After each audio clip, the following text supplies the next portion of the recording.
So welcome to Family History Club, County Records, and we are going to be talking about all the different kinds of records that you can find at the county level today. Before we get started, I just want to mention that if you are interested in future virtual events like this, you can check out our website page with the events page or sign up for our e-newsletter so that you stay informed about what events we're going to be having going on.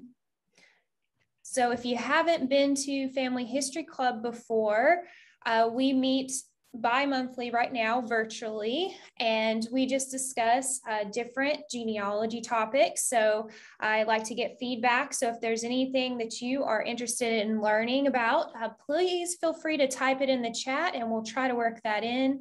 And if you have any questions while I do the presentation, please feel free to also type those in the chat box and we'll have time at the end to go through those. I'm going to try not to stop too much during the presentation so we have enough to get through, but we'll save some time at the end to answer any questions.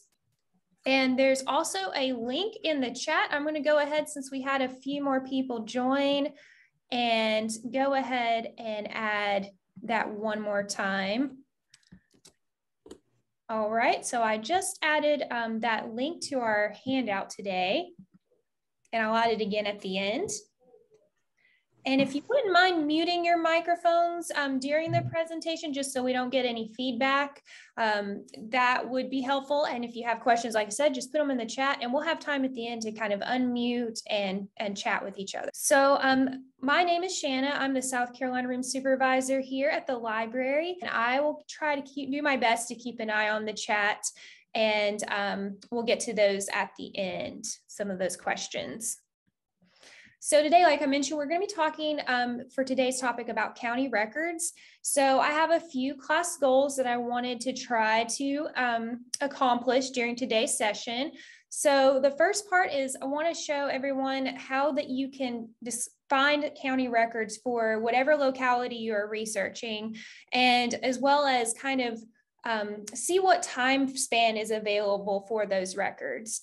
And then we are going to discuss some different types of county records that you may find. And I'm also going to do some examples of county versus state level records, specifically for Greenville and South Carolina, because I don't have enough time to cover a lot of different counties, but we'll have some resources that will work for no matter which county you're working for. But most of the examples I'm going to be doing today are going to be Greenville County specific.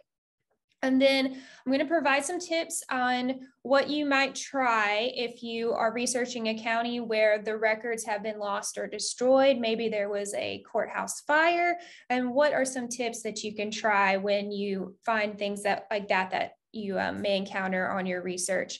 And then the biggest part is I want to do some practice of how to search for county records and kind of discover some of the resources that we have available. Okay, so what exactly are county records? A lot of times you'll hear these referred to as courthouse records, and that's because a lot of these records are they are stored in the courthouse. They are recorded at the county level. There are many different departments in a courthouse. You may have the Register of Deeds, for instance. And you want to keep in mind when you're looking, and like this is probably my top tip today, is to really find out exactly where your ancestors were from. And that may seem like an easy thing to know, but a lot of counties were divided over the years to form other counties. So even if they were living in the same place, you may find records that seem to indicate that they were living in a different county. And that may just be because the boundaries were changed. There were some divisions to form other counties. So keep that in mind. That's kind of the very first step, is to verify where your ancestors are from, and do a little bit of geography research and try to kind of research the history and formation of where they were, of the county where they were living. And on the next few slides, I'm going to have some examples of how boundary lines have changed in South Carolina in particular, with some maps that I scanned from our South Carolina Room collection. And then just a little bit info on this image that I have on the screen here. It's a postcard from our digital collection featuring the Greenville County Courthouse next to the Poinsett Hotel. So here's the first example, and when we're kind of looking at geography and county boundaries, of looking at kind of a really old map from South Carolina from 1796. And South Carolina in particular gained statehood in 1788.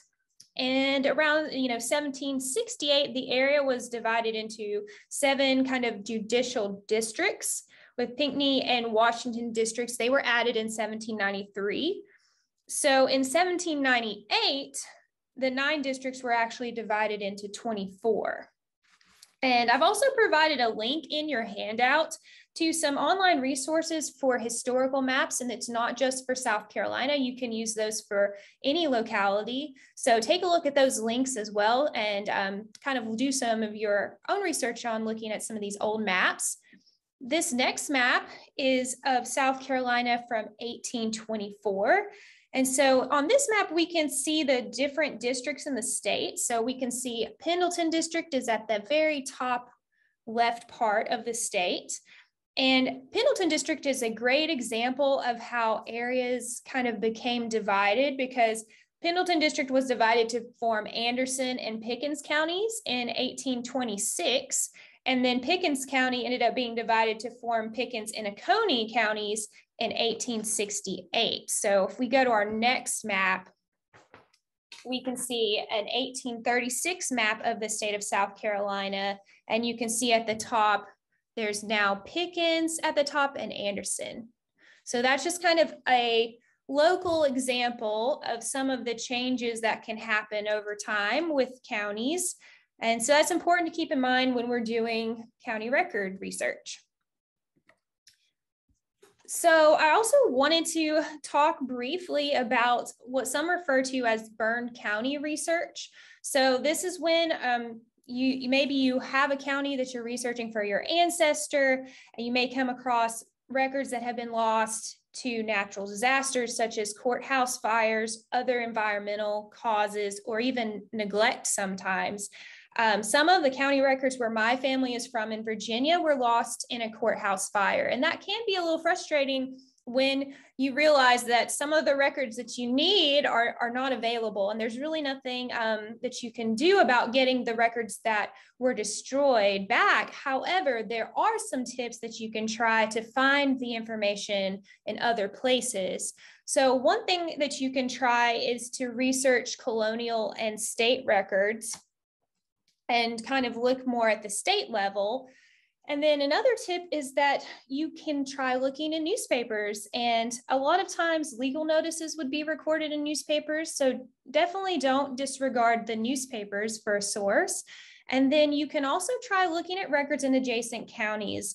Just like I mentioned before, boundaries change. Sometimes maybe the record is in an adjacent county. So be sure to check all around that area where your ancestors were living.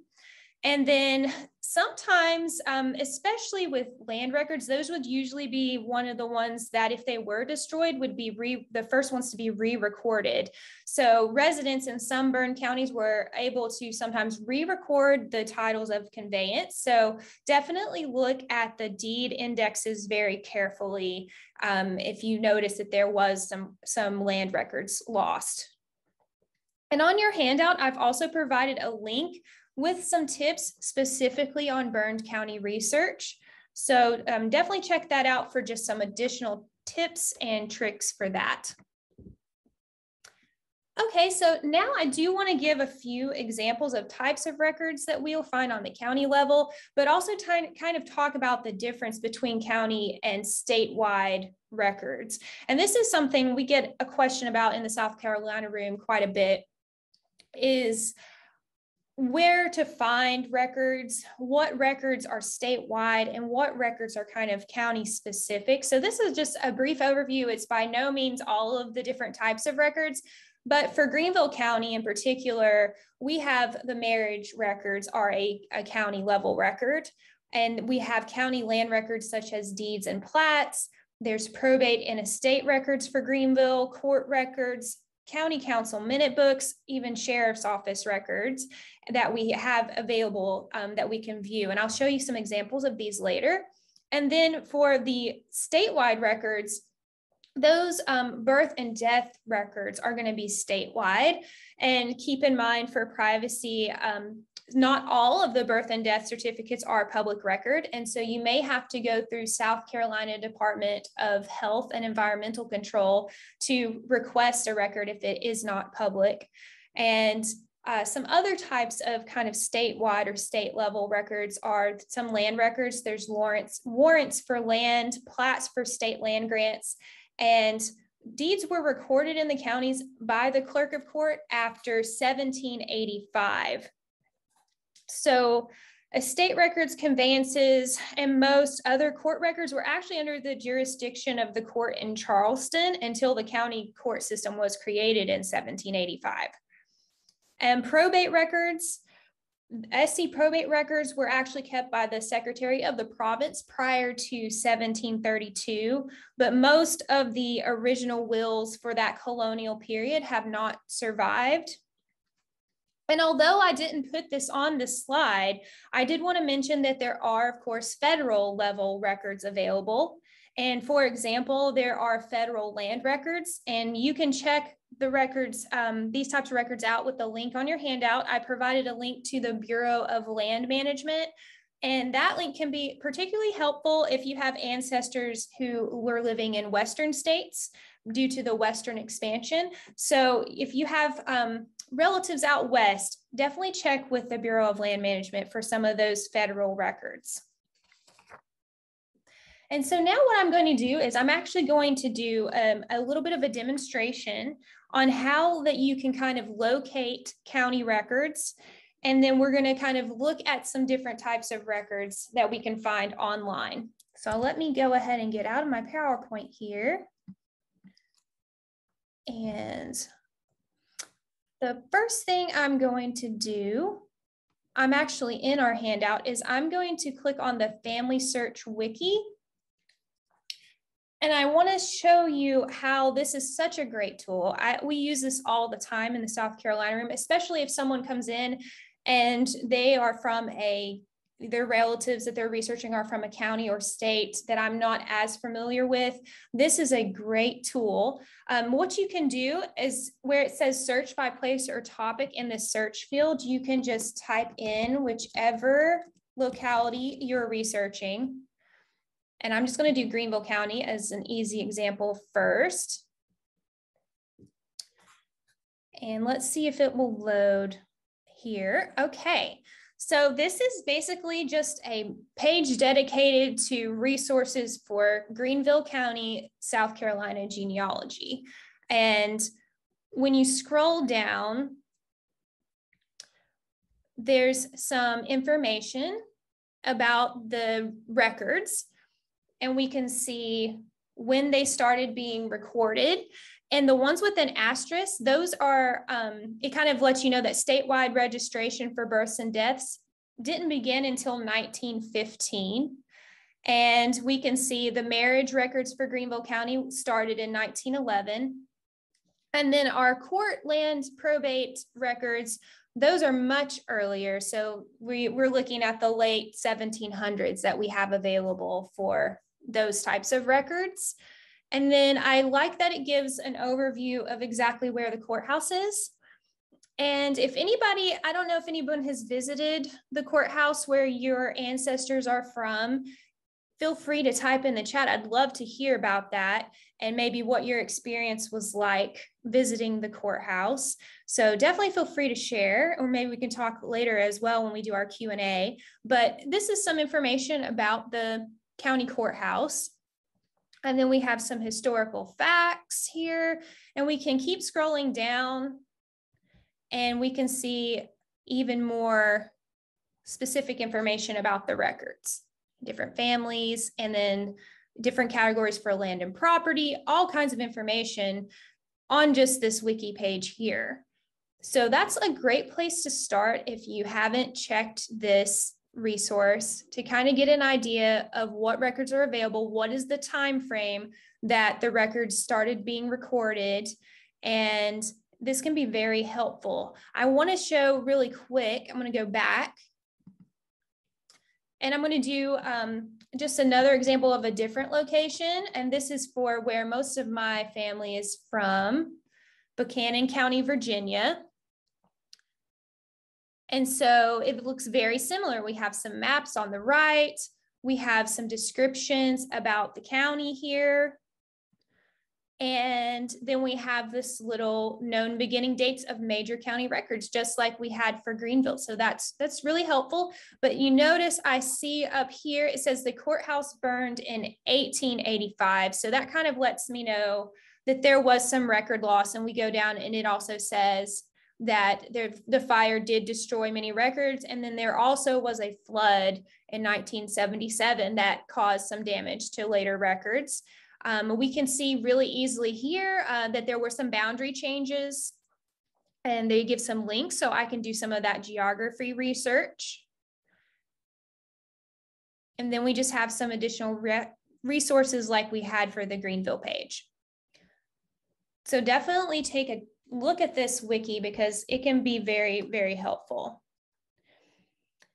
So now what I want to do is I want to spend a little bit of time showing you some different records and examples for Greenville in particular. And I already have this page pulled up, but if you go to your handout, you can see I'm actually first going to go to the link that's Greenville County Register of Deeds. And if you don't have the link pulled up for your handout, you can actually just Google Greenville County Register of Deeds and it will take you to this page. And a lot of times I'll do that as a really quick way to get to this page. So we are very, very fortunate with the Greenville County records that there is this online place for those records. They've been digitized. Most of them have been digitized, and we are able to really access and utilize this resource, which not every county is going to have. But this is a great resource. That being said, the search tools, I will be the first to say they're not the most user-friendly, but they are such a great resource. And so I did want to show you and kind of walk us through how you can use these. They do have tutorials on these pages so that you can get an overview if you ever want a refresher or you're just having some trouble. Look at those tutorials, they can help you out there, but we'll walk through. So you'll notice that the first thing you see is we can search records prior to 1985, but this does exclude plats.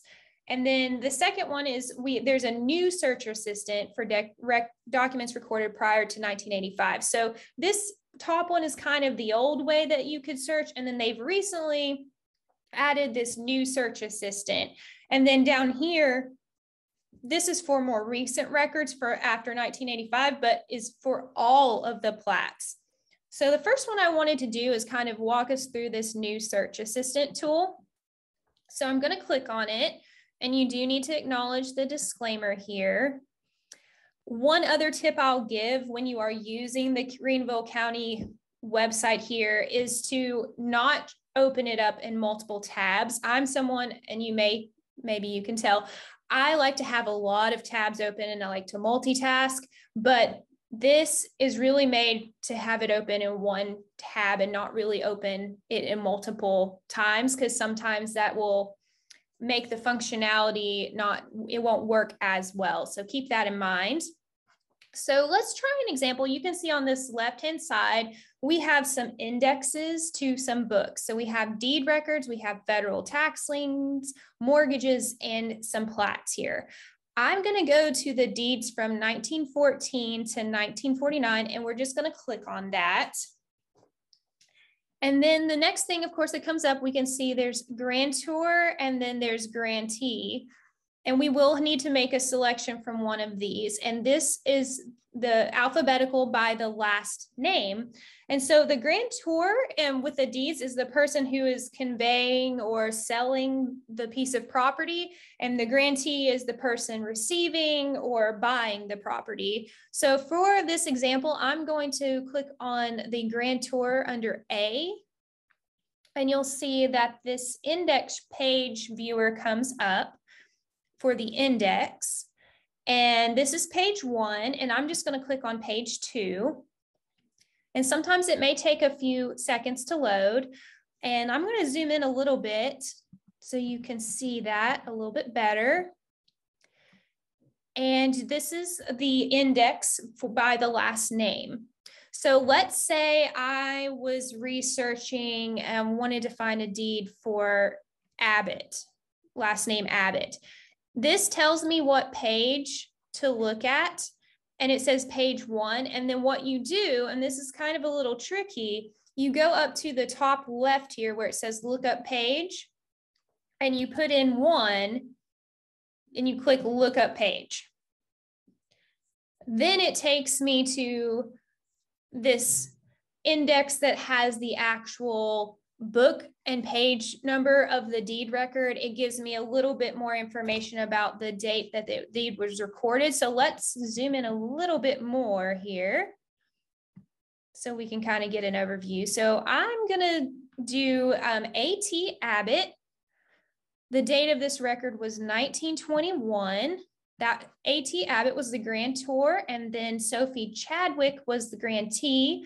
I do have a brief description of where the property was. It was near Judson Mills, and I have the deed book and page number. So that's deed book 62, page 300. So to view the actual record, what we do now is we go up to the microfilm viewer on our top left of our screen here, and we click on it. And from here, we have to select book type, and we are looking at a deed record. And then it says to enter the book number or use the drop down. And in the past, I've found the best results when I actually use the drop down that they've provided. And I'm looking for book 62, and you'll see there's a lot of zeros before the number of the book, but I just kind of ignore those, and I'm looking for book 62. So now I'm actually in deed book 62. I'm on page 1, and that record was on page 300. So something kind of quirky is that if you go up here to frame, if I put in 300, it actually doesn't take me to page 300. I'm actually on page 598, because you can see that each page, it actually has 2 pages that they've scanned. So I've already kind of played around with this record, and it may take a little bit of trying out to get to that page, or you can use the little arrows at the top to get to it. But she is, that record is on for Sophie Chadwick, and A.T. Abbott is on page 151. So here is the deed record that was referenced in our index. Let me zoom in at the top here. And you can see that this is volume 62, and we're on page 300. Here is grantor A.T. Abbott. And then we can see that grantee is Sophie Chadwick. And we can get a little bit of information from the deed record. You can also see, and this is great, I always try to look for on the deed record is if it references a plat book. And it does reference a plat book. It says plat book E. That looks like page 238. So usually when I'm looking at the deed books, I will jot down if there's a reference to a plat.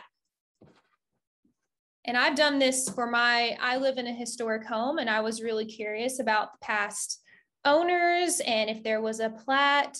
And I use this very site to do my research and trace it all the way back. And I found the plat, and it was really fun.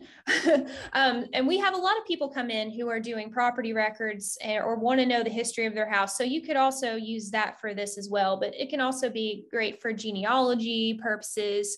And we can kind of see where the property was located, all here in this deed record. And then, of course, if you did want to download this record, they do have a way. You can go up to the top and click the arrow to download, or you can click print, and you can print the record. So now I do want to go back to the other search engine. Let's see if I can get back.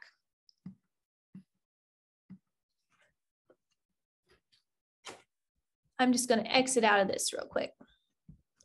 Like I said, it doesn't really like it when you have more than one window open. Okay, so I'm back to where we started on the Register of Deeds page. And so the next section on here I wanted to discuss is kind of that old search, the old way that you could search, which is this first one. If we click on that, what you'll see is it's more of a browse only thing. And you can go in and any of these records here, you can click on and browse. So if we go to deeds again, here you'll see the deed books that have been digitized and are available online. And we could definitely go back to that same book. We were in book 62. So to do it this way, I'd go down and find book 62.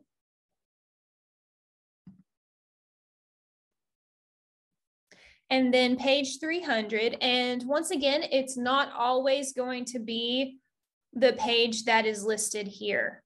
But I have already looked at this one and thankfully it actually was on page 300. That is not always the case that it will work out and be perfectly the way this is numbered based on how the book is numbered. But if we go to 300, here we are at the same deed record that we just saw.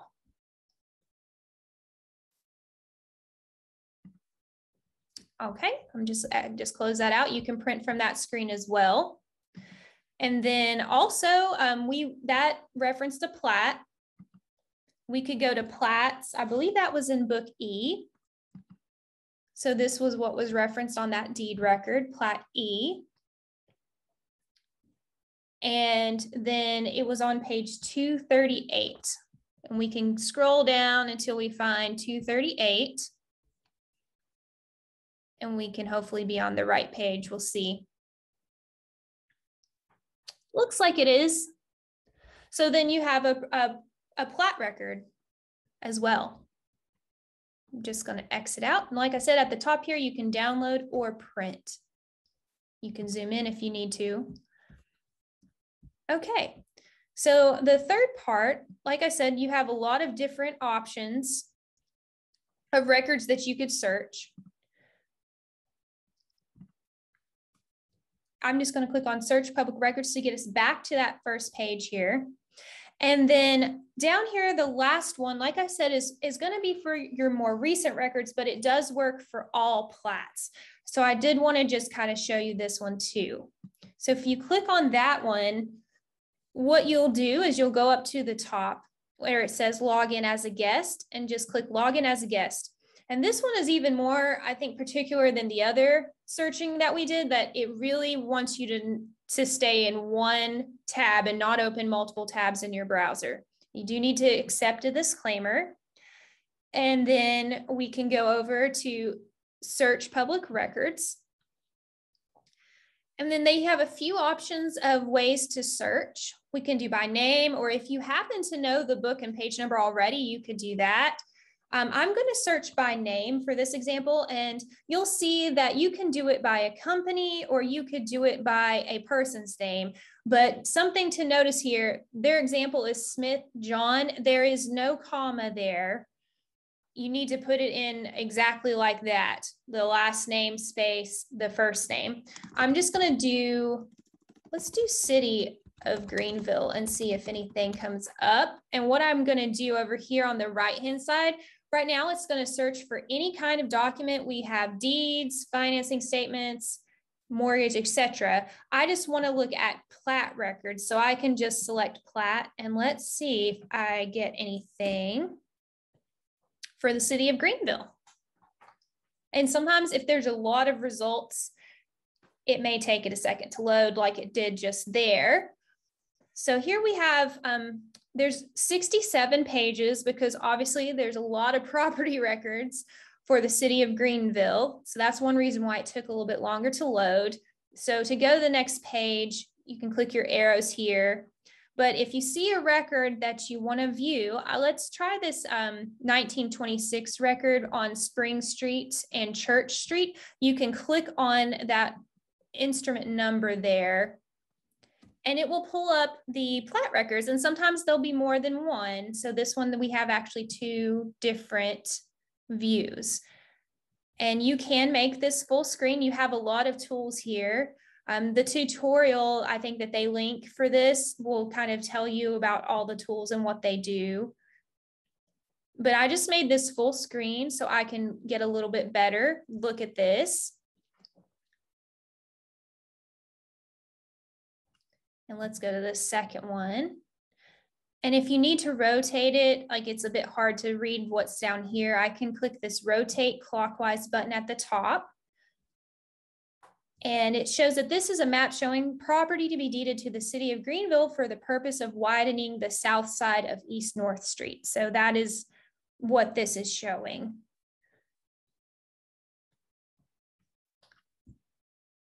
Okay. We can also zoom out if we needed to, or we can fit to the window if it's a little bit bigger. And then I'm just going to close out of this window here.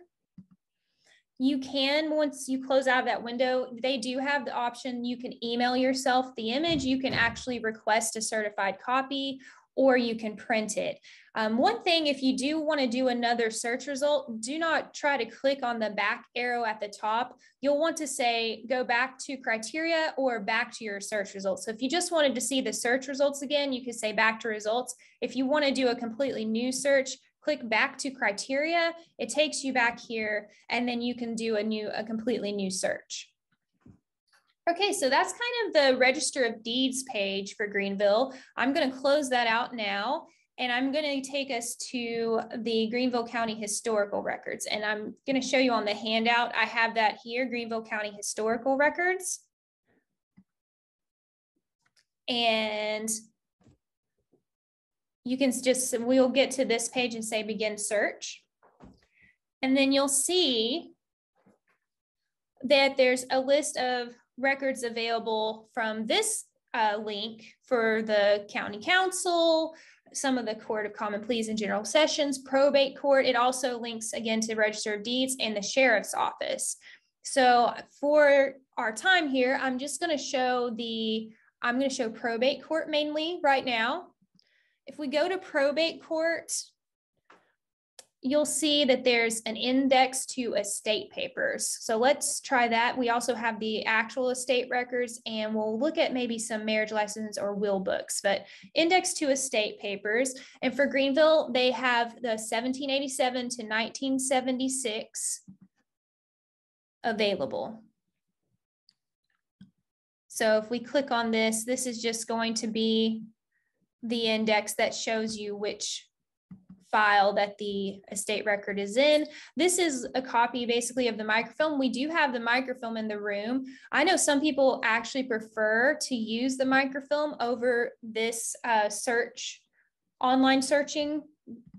It is a little bit cumbersome because each page does have to load and you have to kind of click on the arrows, but it is great if you can't make it to the library and you really want to try searching for some online records here with the probate or deeds.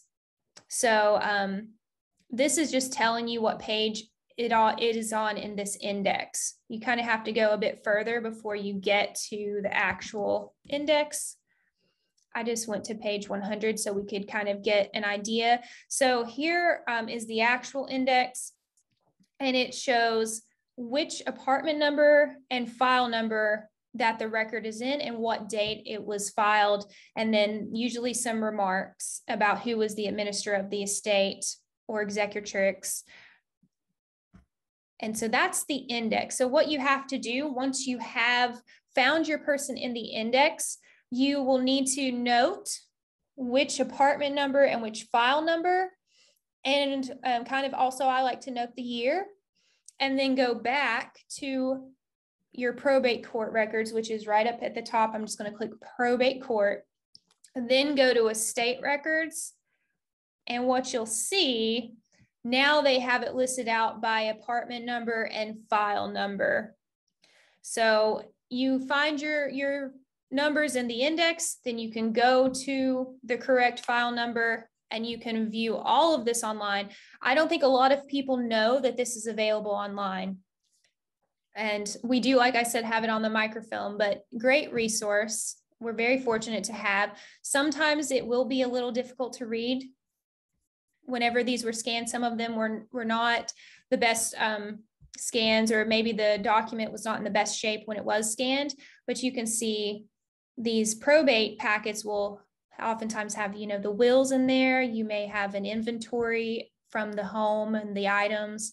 So all kinds of different information can be found in probate records. They're a great resource for genealogists. And I know I'm showing Greenville County as an example, but you can also find these types of records online for other counties as well. If the county website or family search wiki doesn't direct you to a page such as this, sometimes they may be available on Family Search. Family Search is free. If you create an account with your email and create a password, it is free to use. And Ancestry Library Edition is also free with your library card, and you can currently access that remotely from home. So that's another place to look for types of county records. They may also be on Ancestry, and some of Greenville's are on Ancestry. Okay, so I'm going to go back and spend just a little bit more time before we wrap up for some questions and things. I did want to show marriage license because that is a big one that we also get asked about. So marriage license for Greenville, you can view the indexes here, but it only goes to 1995, and you can view the index. There's also another way that's a little bit easier, and I've linked that in our handout. So I'm going to go back there. And in our handout, that Greenville County marriage license link, you can actually find this on our library page as well. We link to it, but this I find is a little bit easier to search. This is an index as well. And so you can search, I'm just going to do, let's do John Smith, and search. And then you'll see the list of results of all the different Greenville County marriage records that they have for a John Smith. And what you can do is, if you find a record via this index, we actually have the microfilm of some of the marriage license in the South Carolina room. And so what you'll need for that is you'll need this license number, which is on the left here. So for this first one, it's 1962-562. So you'll need to bring that in with you so we can make sure we pull the right roll of film. There's something also that a lot of people don't know. If they can't find someone in this index, but they know they got married, in Greenville County, there's an option to opt out and not have yourself listed in the index. So if you don't see them, that doesn't necessarily mean that they weren't married in Greenville. It may mean that they have opted out of this. So that's just something to keep in mind as well. Okay. So one last thing, I think, got a little bit of time left, is I'm going to exit out of this. And I'm back over on our Greenville County Historical Records link. I wanted to show on the left-hand side, there are some frequently asked questions that might be helpful to you. And then you can also click on collections.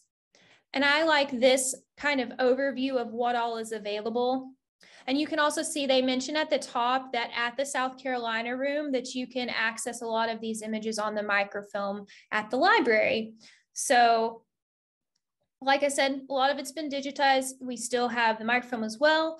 And I like how they give a little overview of what's available with links. So this will take you to that Register of Deeds site that we were on originally. We were just looking at some of those probate records. You could also dive into a lot of these other records too. You could spend a lot of time on here.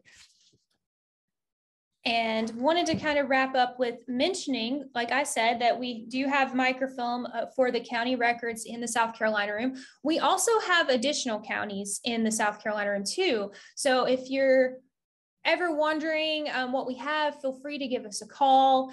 You can also check our online catalog and see what's available, and come and look at those county records. Like I said, not every county has them digitized. So Greenville, we're really fortunate to have that.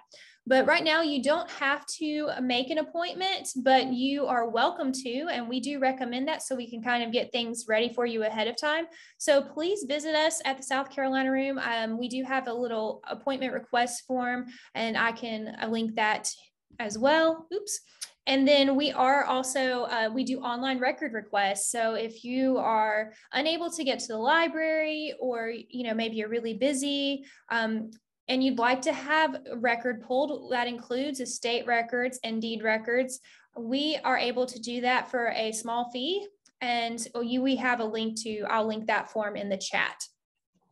And then also we do have, of course, books and maps. If you're doing some of that geography research I mentioned of finding out the changing boundaries of the counties, we have a lot of maps in the South Carolina Room, photographs and vertical files. So please come visit us. Okay, so I did want to give the opportunity to do some questions. Feel free to unmute or type in the chat. I'd love to. Yeah, I visited the county courthouse in Kershaw County. How was that? Very interesting. I was surprised at the information I was able to obtain. I found out that I would have to go further my research in Sumter County, because that's where, going back to what you said, where things split off maybe, but I had to go to Sumter County. I haven't made my way to Sumter County yet, but I did go to Kershaw County. That's great. Thanks for sharing. And it may be like, if you've exhausted the online things that have been digitized, or even if you've gone to the library, that there's still things that are at the courthouse. That some courthouses I know have kind of like a miscellaneous record area that you can look in, and they're not really organized per se, but you never know what you might find. So it can definitely be helpful to visit the courthouse if you ever get that chance, and there can be some additional records you can discover there. Okay. Thanks for sharing. Mm-hmm. Could I ask a question? Sure. I'm kind of new at this. Yeah. And I'm an old guy, basically in the technological Stone Age. Sure. What would be my best approach to try to learn how to go into all of this and to do that? Definitely. Are you from Greenville County? Yes, ma'am. Okay. So one thing I would suggest, if you're able to come visit us at the South Carolina Room, we can do a what's called a book a librarian appointment, and you'll get some one-on-one assistance from a South Carolina Room staff member. And okay, we can work with you to get you started and kind of give you an overview of all the resources that we have. And so I think that's a great place to start. I'll try to get there soon. Sounds good. And so someone asked, where is the South Carolina Room? And that's a great question. Now, I will link, before we leave, I'll link some of our information about our book a librarian appointments and visits to South Carolina Room. So the South Carolina Room, we are at the Hughes Main Library. That's at 25 Heritage Green Place in Greenville. And we are located on the second level of the library. So we're actually, as you come up the stairs, we're past the reference desk, and we have our own room at the library. And we got another question. Let's see. Started with obituaries at the library 25 years ago, and then went to more online resources. That's from Janie. And that's a great place to start as well. We do have an obituary index for the Greenville News, and we have the microfilm of the Greenville News. So you can also search our online indexes. So I'll link those, because definitely obituaries can be a great resource and give you a lot of information in those types of records. Oh, thanks, Janie. I'm glad to hear that. I do have another question I just thought of. Sure. If it's very difficult to research African-American history. because of slave records and things of that nature.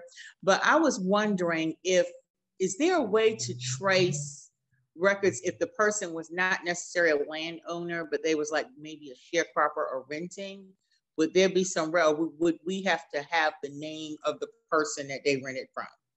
We do have a record from probate indexes for enslaved persons that appear in probate records.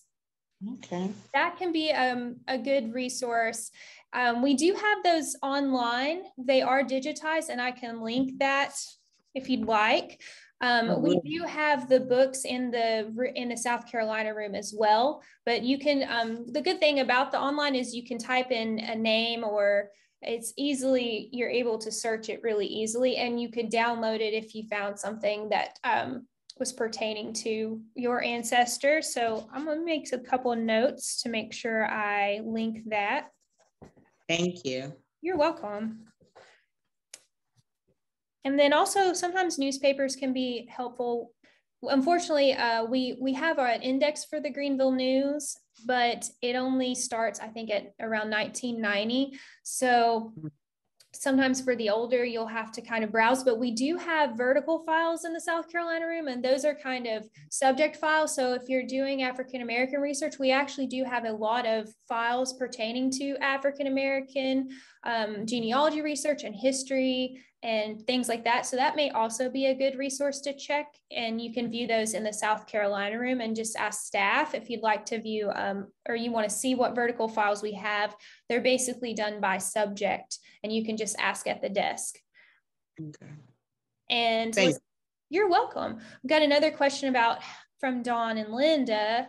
How busy is the South Carolina room now, and are appointments fairly easy to get? So we have picked up a little bit in the summer with everyone, I think, was traveling and kind of we had some out of town visitors and things like that. But we're not as busy as we were pre-pandemic yet. So it's very easy to get an appointment. We have a lot of slots available, and we're not really limiting the amount at this time in the room. So you can definitely easily make an appointment. And the good thing about the appointment is we can prepare a little bit ahead of time and get materials ready for you so you can make the most of your visit, but we don't require them. So if you're ever in the area and you just want to stop in, that's fine too. Okay, we have another question. Would census records show the correct name? Oh, and she used meaning for Lisa on the census records. And so sometimes on census records, I will find that names are not always entirely correct. You kind of take them with a grain of salt. Sometimes there can be misunderstandings with different accents and dialects that maybe the census taker did not understand exactly the person's name, or not everyone was literate and able to write. So maybe they couldn't even spell their name. So it can definitely be sometimes misunderstanding with the name, or the handwriting can be a big issue where the person who was taking the census, if you're unable to clearly read it, that whenever it got transcribed and indexed like on Ancestry, that it may be incorrect because someone just wasn't exactly sure, or handwriting can be difficult to read anyway. So if the handwriting wasn't if it was kind of poor handwriting, if you will, or done really quickly, it can be really difficult to decipher. So I would take it with a grain of salt. Sometimes people will use nicknames on census records too. So looking for different variations of names can help with the census record. I just wanted to mention our next upcoming program. So we will be doing a virtual genealogy drop-in, and that's going to be on September 16th on a Thursday at 4 o'clock. It's going to be virtual, and I can post a link to that session as well. But we'd love to have everybody join that. Bring all your genealogy questions, and staff will try to answer those or help give you ideas on how to do them. And then we also are on social media. So if you haven't already, you can follow us on Facebook, Instagram, and Twitter. And that is all I had for today. Let me just give you that final link to our next session so you can go ahead. It's going to be over Zoom just like this one. And you can go ahead and register for that if you'd like.